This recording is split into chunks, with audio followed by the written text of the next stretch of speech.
Hello, and welcome back to another episode of I guess this is now Monday Morning Games.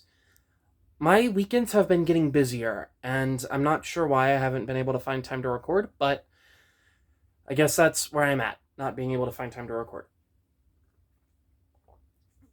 Oh, delicious. Except for Monday mornings. I'm generally free Monday mornings.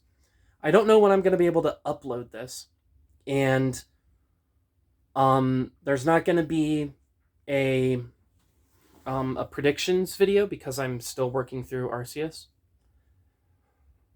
So this week, talked about Bioshock, talked about Kirby. Kirby was great. Ended up getting into a big conversation with a friend of mine about child accessibility and like Kirby's ease in games to compare it to.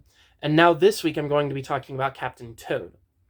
So after I beat Kirby's Adventure, I started playing Bravely Default, which felt early to start a new JRPG because I had just beaten Brilliant Diamond.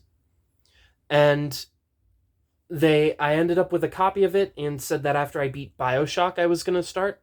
But Bioshock took no time to beat at all. So I played Kirby's Adventure as well, which also took no time to beat at all. If I was thinking, I would have started something else. Maybe played a few other shorter games. Get an indie title in there or something. That didn't feel like Echo. But I started Bravely Default anyway, and it's good. It doesn't feel quite like Pokemon. There are a few things that are similar, but this isn't a review for Bravely Default. Now, Nintendo did an online free trial where if you had the online membership, you could try Captain Toad and you could play all of it. And now, and so you had like they gave access to it for a week, so you could play Captain Toad for a week on Switch. And they're saving your progress. So if you go and buy Captain Toad, all your progress is saved to it, which is really nice. So I played Captain Toad, because it was free. I had access to it, and I've been curious about it for a while, and it's really fun. This is another game that totally speaks into the child accessibility, and so I'm really now like playing around with the idea. I've got a friend who has young kids, and one of them is totally at an age where they could start playing video games.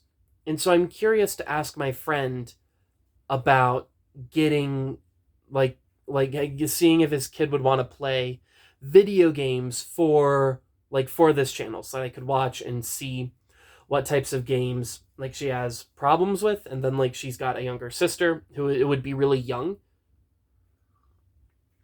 And so it would just be interesting to see like is the NES still accessible to people that young? Or are games like Captain Toad more so that speed? Captain Toad is very interesting. I do feel like it counts as a platformer. And this is where genre starts to get kind of weird, because it's definitely a puzzle game. But I feel like it's a puzzle platformer, and I like that it's a platformer that Nintendo made in the Mario world without jumping. I think that's very fun. It was very interesting. There were a lot of interesting puzzles. It was always neat, like being able to turn it and find a new surprise. That always felt really good.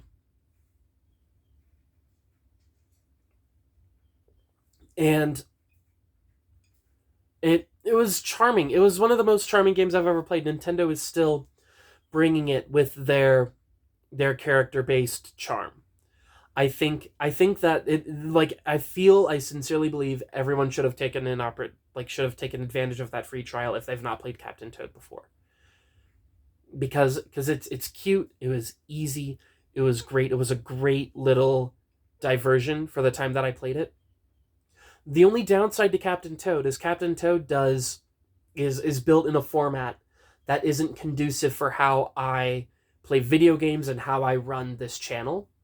In that Captain Toad is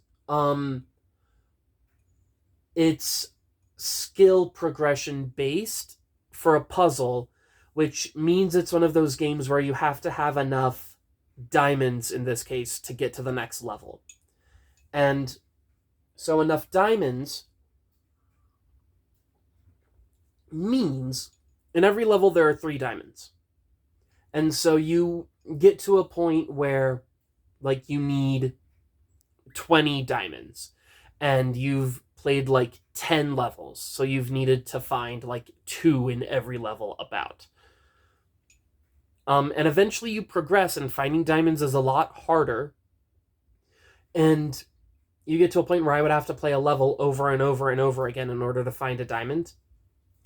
And I'm at a spot where I've got 2 in most of them.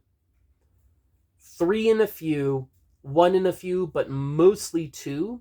And I didn't... Shoot, I spilt my coffee all over a blanket.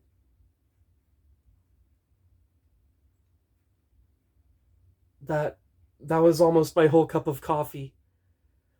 I just lost my motor control. Well, that's how this video ends. It's, Captain Toad's fun. Fortunately, I have blockers on my mattress, so that I'll be fine. Captain Toad's fun, you should play it. It's got a weird progression system that I didn't like. I wish that it was better. I want to see if it's accessible for a kid like Kirby. Have a good week. I don't know what I'm going to talk about next week. I don't think I'm going to finish Arceus. Elden Ring is coming out soon. I still have to beat Bravely Default. Bye!